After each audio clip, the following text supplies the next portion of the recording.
Greetings, Count Gore here, the host of Feature, the weekly web program, and I have with me an iconic figure in the whole realm of film, Mink.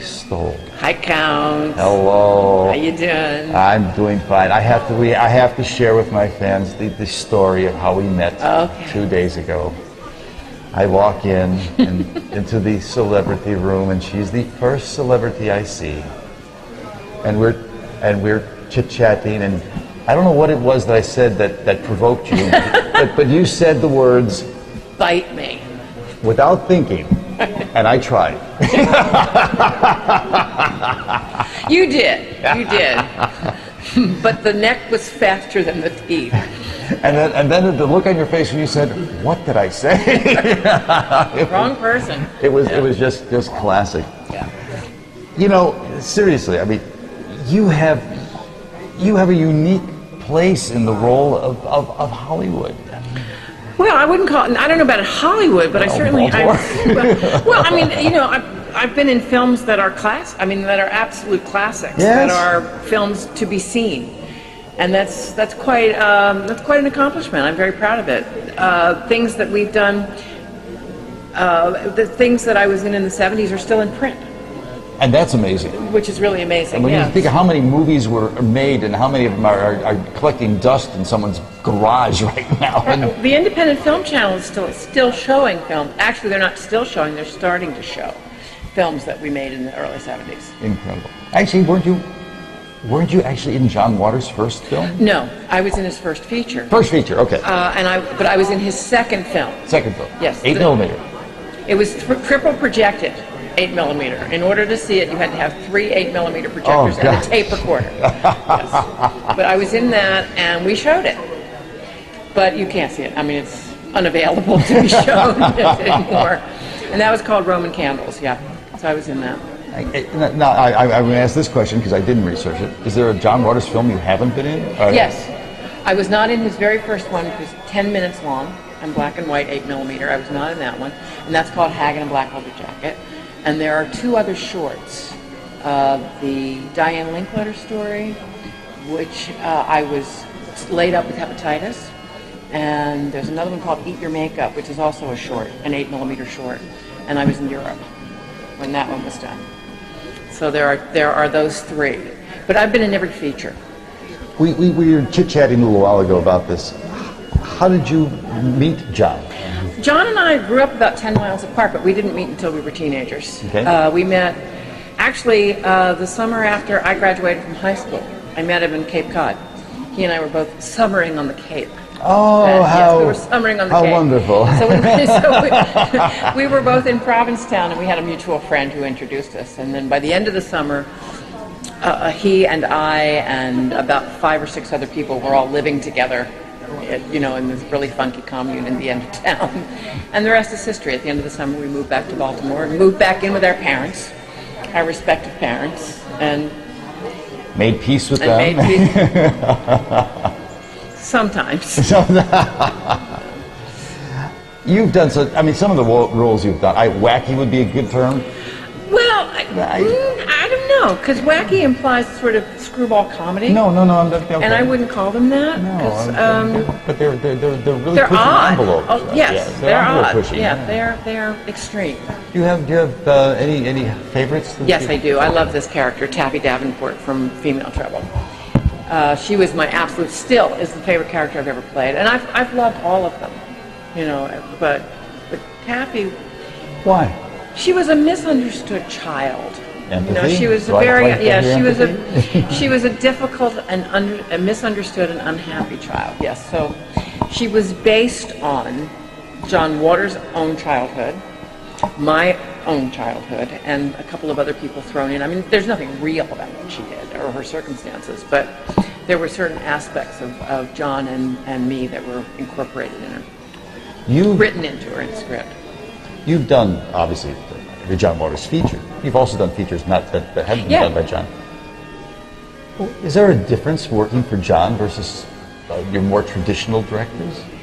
Well, And from style, I'm talking about... Well, all directors have a different style. Every director, each director has his own style. So sure, there's always a difference. But working with John, when we're on the set, he's very definitely the director. I mean, if we're having dinner together, he's my friend, but we're on the set. I mean, he's my friend, but he's the guy in charge. You know, so he runs a tight ship. He runs a very tight ship. He smiles, but he runs a very tight ship. And we learned back in the old days, because when we were doing movies like Pink Flamingos, we did everything in master shots. So there were no cutaways. So a scene got started at one point, and it ended 5 minutes later.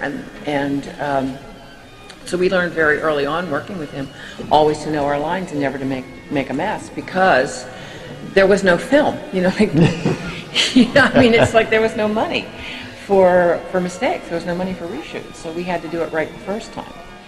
So we got very disciplined very early on, and that still carries. I mean, now we get reshoots. Yeah, well, now we get a reshoot if something goes wrong. But it's, back in those days, we had to be really on the spot. And film was expensive. Processing was expensive. Processing was expensive. Time was expensive. Actors were cheap. We were cheap back then. Yeah, we didn't even get food on those sets. Oh, you're kidding. Oh no, this was way before we turned union. So this was, John would drive us around. Actually, was it Pink? John and I were actually sharing a house together when we were making Pink Flamingos. But John was the producer, the director, and the driver. I mean, he would pick people up, to go to the set and then drive us all home again at the end of the day. No, I would say either it was low budget or he's a control freak. A little of both. A little of both. Yeah. Actually, a lot of both. Yeah. Now, you left the Baltimore area and you went to Hollywood then. Well, I went to New York, okay, for many years, and I did a lot of theater in New York. I was fortunate to work with the great Charles Ludlam on a couple of occasions, and that was terrific. I loved living in New York, but then I moved to L.A., and I loved L.A. I got to work with Jamie Babbitt on But I'm a Cheerleader and lots of other smaller, independent films, and I enjoy working on independents. I like them. So I love LA, but then I just decided last year to move back to Baltimore. And here I am. Back here. I'm living on the street I grew up on. Really? I'm living across the street from the house I grew up in. Oh, wow. The Washington Post just did a feature story on moving back into your parents' house. Is that right? Yeah. Well, I'm almost in my parents' house. I'm across the street. Is it fun being back in Baltimore? It is. I have a lot of friends there. I was back periodically over the years, to come back to work, and I would come back to visit family and friends. But living there, it's very different. It's very quiet. My neighborhood is silent. It is so quiet. It is silent at night. Crickets. You hear the crickets or the insects, but I can't hear traffic. And I'm not in the country. I'm actually in the city. But it's very different. It's slower. It's a much slower pace. Like that turtle ad for Comcast. Okay. That one. Yes. Compared to I'm living the life of the Comcast turtle. But you do have high-speed internet. I do have high-speed internet. So you can watch the web program. Okay. Yes, I good. do. Present and future projects? You can talk about? Well, I'm working on my music now. I had a band while I was in LA, and unfortunately I couldn't bring them home with me. But I am starting to work with a couple of new musicians in Baltimore, and that's really a lot of fun. I sing. So that's my What style? What style do you like? Well, I kind of rockish, kind of bluesish. I've been compared to Julie London and Peggy Lee. So you're not going to get into death metal, huh? It's inappropriate for my age. Yes, one would call it age inappropriate. I think for me to be doing death metal. Madonna's just turned 50, and look at her. She looks fabulous, and Madonna can do whatever she wants. She's like the third richest person in the world. But and then there's Oprah. Yes. Well. And I admire her for that. I think it's great, but it's not anything I'm interested in. Yeah. Cool. So you're going to be eventually you'll be performing in the Baltimore area? I'm starting. I'm going to be doing a benefit next month. Things are starting. Cool. It takes a while to start working with new people. And incorporate it. I'm used to people. I'm used to working with musicians who did it my way. Mm-hmm. So you have to break in new musicians who will do it your way, but still be able to get something out. Right. Not give it up entirely to do it my way. Do you still see John? Oh yeah, periodically. Mm-hmm. Talked to him last week. Oh, good. Yeah. He's on the cane. He's summered on the Cape. Somehow I can't see John Waters on the Cape. I'm sorry. Oh, he loves it. He has a place on the water in Provincetown.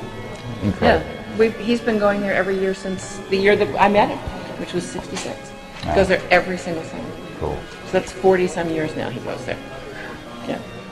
Well, Mink, I want to thank you so much for taking time to be with us on the web program. It's been a pleasure. No, you hold on to that. I want to shake you. Okay. Oh, okay. Bite you. Get off. Thank you very much, Count. It was fun. And thank you for being with us on Creature Feature, the weekly web program. I really wouldn't bite your neck.